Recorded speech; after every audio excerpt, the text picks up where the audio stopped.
এক ধরনের thyroid cancer আছে যেটা তুলনামূলকভাবে ভালো, যেটার নাম প্যাপিলারি থাইরয়েড কার্সিনোমা।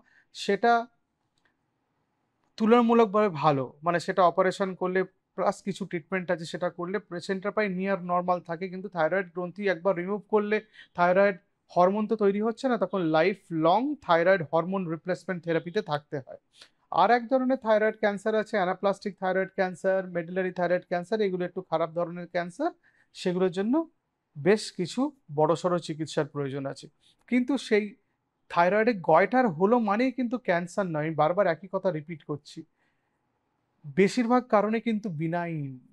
এবং দেখা যায় যে থাইরয়েডের চিকিৎসা শুরু করলে অনেক ক্ষেত্রে গয়টার খুব ছোট্ট বেড়েছে, সেটা আবার আগের অবস্থায় ফিরে আসে অপারেশন ছাড়াই। সেটা হতে পারে এবং সেটা হয়ও, প্রচুর ক্ষেত্রে দেখতে পাওয়া যায়। কিন্তু থাইরয়েডের গ্রন্থির যে সাইজে বড় হচ্ছে সেটা ভেবে নিয়ে আপনি আয়োডিন সমৃদ্ধ খাবার খাওয়া শুরু করবেন না। সেটা হিতে বিপরীত হতে পারে। কারণ আয়োডিনের অভাবে থাইরয়েড গ্ল্যান্ড এনলার্জমেন্ট হয় আমি বলেছি। কিন্তু সেটা আপনি ডিসাইড করবেন না। তার জন্য কিছু পরীক্ষা আছে। তার জন্য কিছু ডায়াগনোসিসের জন্য কিছু অভিজ্ঞতার প্রয়োজন আছে। সেটা একজন প্রশিক্ষণপ্রাপ্ত ডাক্তারবাবুর পরামর্শ নিয়েই সেটা আপনাকে করতে হবে। এরকম নয় যে থাইরয়েড গ্রন্থিটা ফুললো আর আপনি থাইরয়েডের ওষুধ বাজার থেকে কিনে খাওয়া শুরু করে দিলেন মানে সেরে যাবেন।